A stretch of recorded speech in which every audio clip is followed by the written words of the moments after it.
मैं 18 जनवरी को उज्जैन गया था पिछले, ये पूछने के लिए कि भाई गुरु जी कैसे मर गए, क्योंकि गुरु जी ने तो प्रचार कराया था और हम लोगों ने प्रचार किया था कि गुरु जी ने कहा मैं अजर अमर देश से आया हूं, जब तक इन जीवात्माओं को अजर अमर देश नहीं पहुंचा लूंगा तब तक मैं चैन से बैठने वाला नहीं हूं।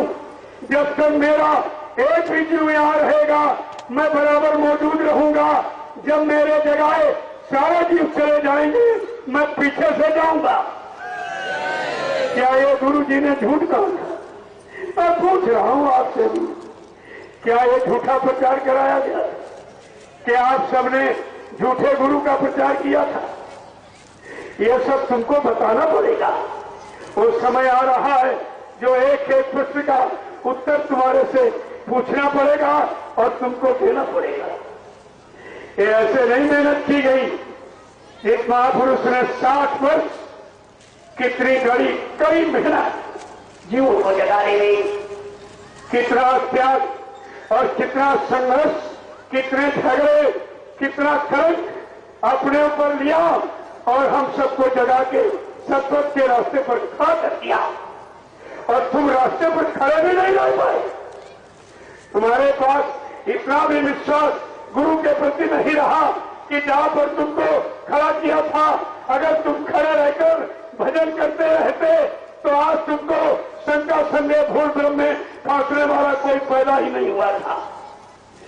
आपने कोई भी काम नहीं किया और अपना नुकसान कर लिया।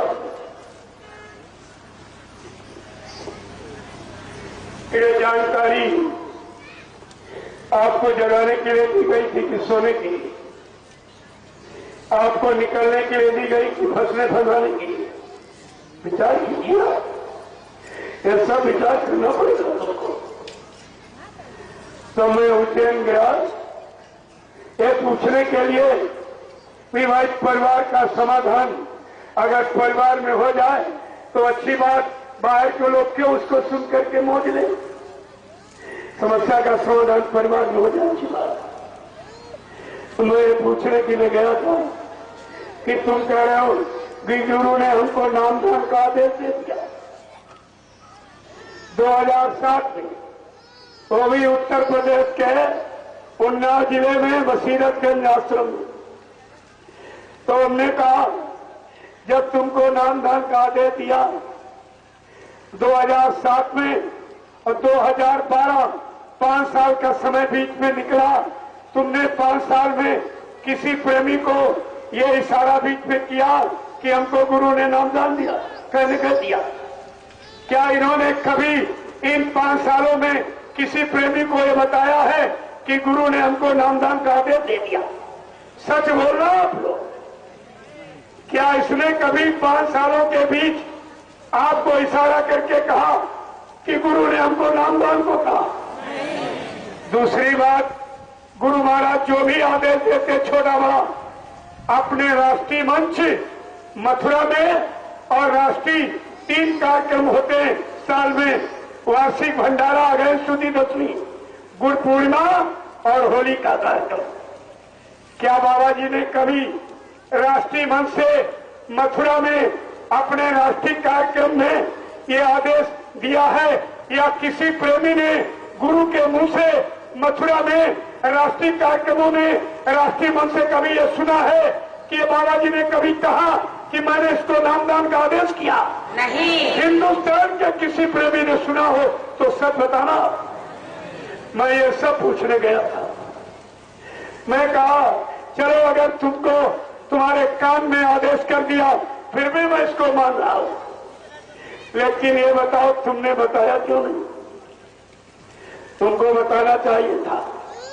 अगर नामदान का आदेश तुमको मिला है तो गुरु की गद्दी मथुरा में, आश्रम मथुरा में, गुरुद्वारा मथुरा में, तो तुमको नामदान मथुरा में गुरु की गद्दी से शुरू करना चाहिए था। तो गुरु के आदेश की मर्यादा बनी रहती।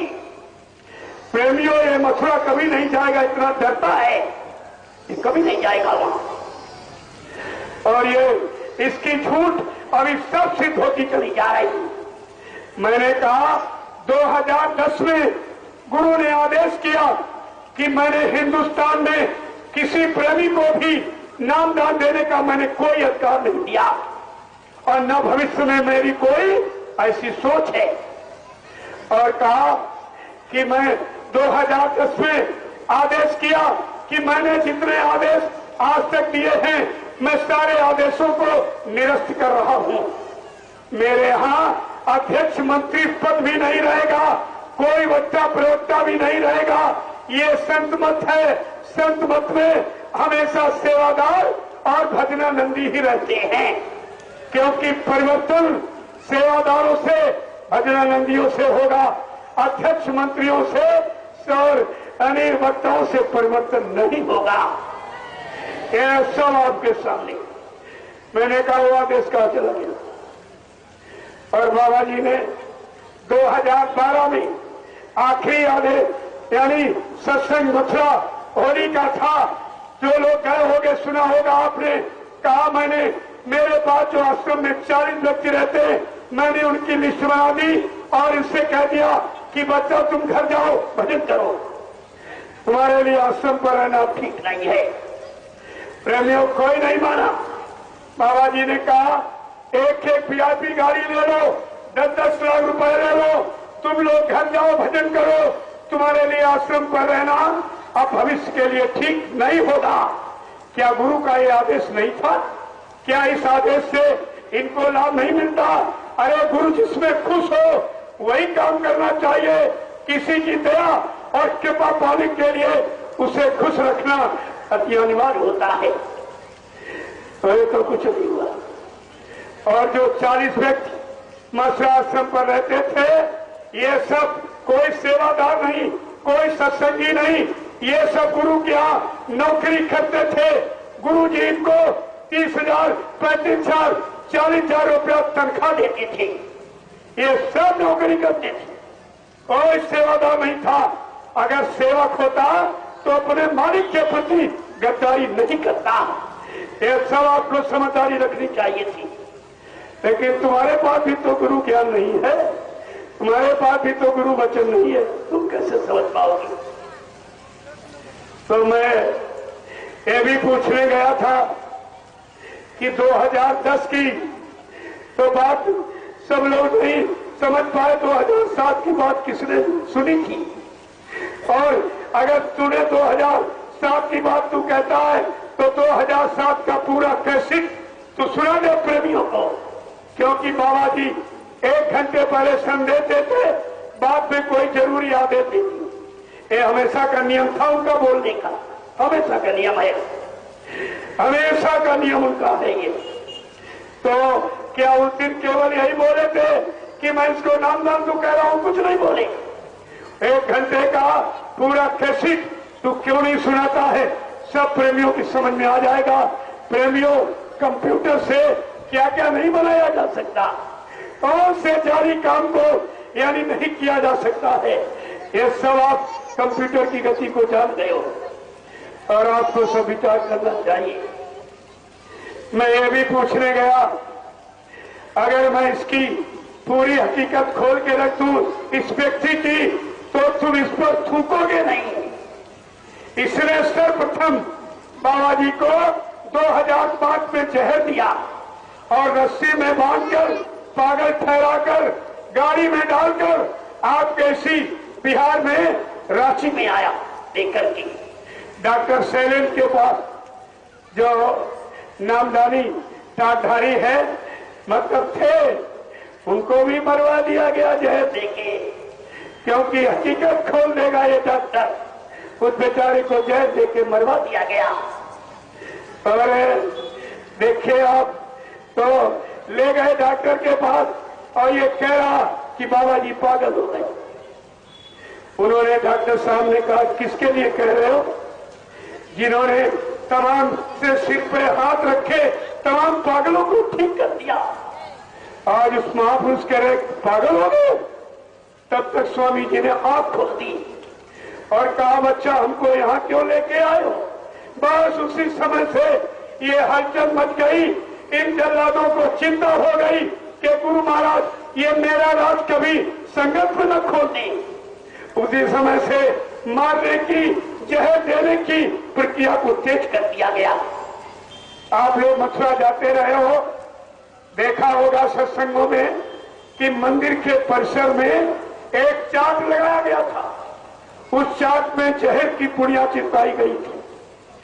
जब ये पूछा गया कि हुजूर ये कहां से आया, कहा बच्चा सब मेरे शरीर से निकला। तो कहा किसने दिया, कहा सब तुम्ही लोगों ने दिया।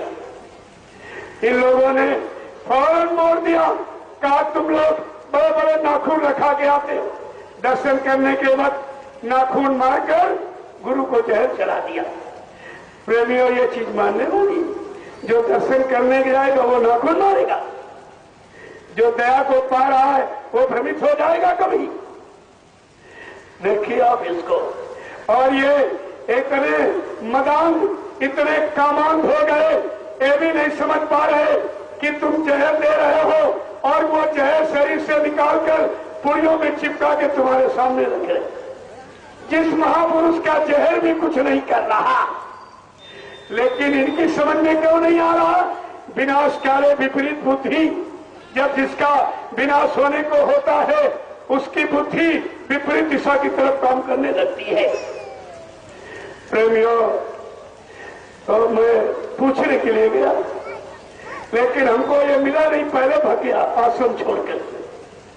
मैं 18 जनवरी को पिछले साल की गया उज्जैन कि पूछूंगा, अरे भाई समस्या का समाधान परिवार में कर लो तो बाहर इसकी हवा न फैले, नहीं गंदगी हो जाएगी, सब गुरु बदनाम कलंकित हो जाएगा। अगर गुरु हमारा झूठा हो जाएगा तो हम सब चेले क्या सच्चे माने जाएंगे? इनको ये भी फिक्र नहीं है कि हम ये कर क्या रहे और किसके लिए कर रहे, अपने पैर पर कुल्हाड़ी चला रहा। मैं ये भी पूछने गया था कि जब तेरा बाप तुझको आश्रम लेके आया था, एक फटा पैजामा पहन, उस समय इसका एक फेफड़ा खराब हो रहा था, ये टीबी का पेशेंट हो चुका था। बाबा जी ने शादी से इनकार करके अपने पास रखा और उस वीआईपी व्यवस्था में रखा जो प्रधानमंत्री राष्ट्रपति भी नहीं रहे। वीआईपी गाड़ी, वीआईपी भोजन और हिंदुस्तान का कैशियर बना के रखा। मैं ये पूछने गया था, अरे तू हिंदुस्तान का कैशियर था, तुझको पैसे की कमी नहीं, सुविधाओं की कमी नहीं, फिर तूने ये जल्लादपुर का काम क्यों किया? अरे तू अगर गुरु को धोखा दे सकता है तो इन प्रेमियों को क्या तू बख्श देगा? जो गुरु को धोखा देता वो तुमको क्या बख्शेगा, तुमको क्या समझेगा? तो प्रेमियों, जब इसकी शादी नहीं हुई, बीवी बच्चा है नहीं, तो ये जो उज्जैन में जमीन खरीद रहा, किसके नाम खरीद रहा, ये सब राज खुल के तुम्हारे सामने आएगा। लेकिन मैं इशारा इसलिए कर रहा हूं ताकि आप समय पर ये न कह सको कि आपको सब कुछ मालूम पता था, आपने बताया क्यों नहीं। ये सब जानता है। पहली बात आप ये बताइए, क्या बाबा जी ने कभी अपने मन से उज्जैन का नाम लिया? उज्जैन से तुम्हारा क्या मतलब? तुम्हारी गति मथुरा है, धर्म भूमि कर्म भूमि मथुरा है, गुरु आश्रम गुरुद्वारा मथुरा है, तुम्हारा उज्जैन से क्या लेना? जिस भूमि पर गुरु ने अपने पवित्र चरण रखकर चरण रथ पवित्र भूमि बना दी, क्या उस भूमि पर इमारत कोई नहीं बनाई जा सकती? विचार कीजिए आप पहले। जबकि बाबा जी ने जिस भूमि के लिए, भविष्य के लिए क्या इशारा किया, कहा बच्चा ये वो भूमि होगी जो ये मंदिर बन रहा है, ये अभी 7 आने इसका काम है, 9 आने बाकी। जिस दिन पूरा मंदिर बनके तैयार हो जाएगा, इसका मेन गुम्बद यानी मेन दरवाजा 21 गुम्बद का होगा, जिसको यानी जो हिंदुस्तान का विश्व की प्रथम धार्मिक इमारत होगी। और बाबा जी ने संकल्प लिया, इसी भूमि पर मैं विदेशियों के हेलीकॉप्टरों का तांता लगा के दिखा दूंगा कि विदेशी आएंगे इस भूमि को सीधा प्रणाम करेंगे, चरण रस को मस्तक पर लगाएंगे, प्रसाद समझ के मुंह में डालेंगे और प्रसाद समझ कर रुमाल में बांधकर अपने देश ले जाएंगे। इतना बड़ा संकल्प जिस महापुरुष का, क्या उस मथुरा की भूमि पर कोई हेलीकॉप्टरों का तांता लगा के दिखा सकता है? आप गुरु के वचनों को याद करिए, क्या उनका वो संकल्प कोई पूरा कर सकता है? ये किसी के अंदर ताकत शक्ति है, लेकिन तुम्हारे पास जब गुरु का कोई वचन कोई वादा ही नहीं है तो तुम भी भूल भ्रम में चले गए। ये सब मैं पूछने गया। मैंने अभी कहा कि सृष्टि में नाम आधार रहा हमेशा। सतयुग में जब योगियों ने हरि नाम को जगा लिया तो जहां तक उनकी पहुंच थी, शक्ति सामर्थ्य थी, उतना काम करके उन्होंने दिखाया। त्रेता में जब राम नाम जगाया गया तो उससे धर्म की स्थापना हुई। द्वापर में जब कृष्ण नाम जगाया गया तो दुष्टों का संहार और धर्म की स्थापना, दो काम हो गए। प्रेमियों, जब कलयुग आया, कलयुग में सर्वप्रथम कबीरदास आए जिन्होंने साहब नाम जगाया।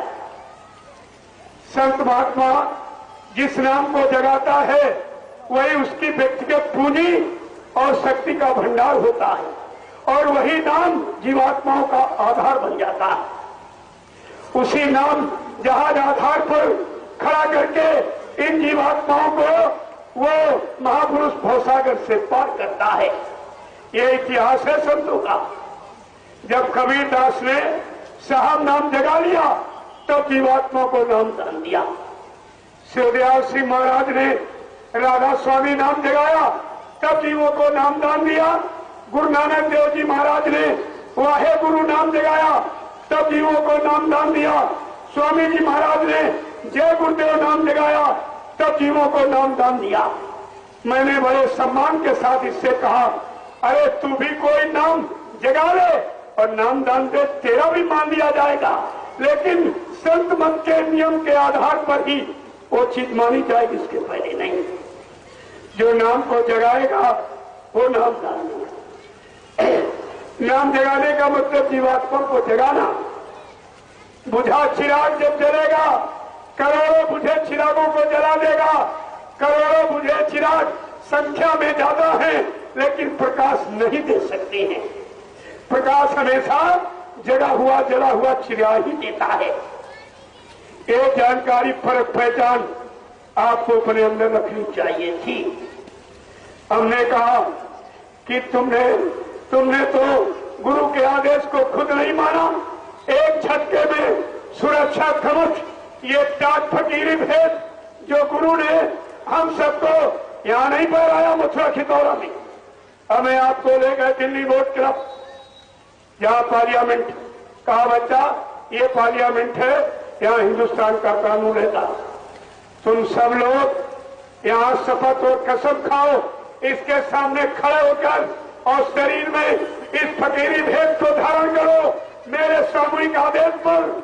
और जब तक ये फकीरी का भेद शरीर पर रहेगा, जब तक देश में सबको नया सुरक्षा, रोजी रोटी की व्यवस्था नहीं हो जाएगी, तब तक ये फकीरी भेद तुमको शरीर से उतारना नहीं।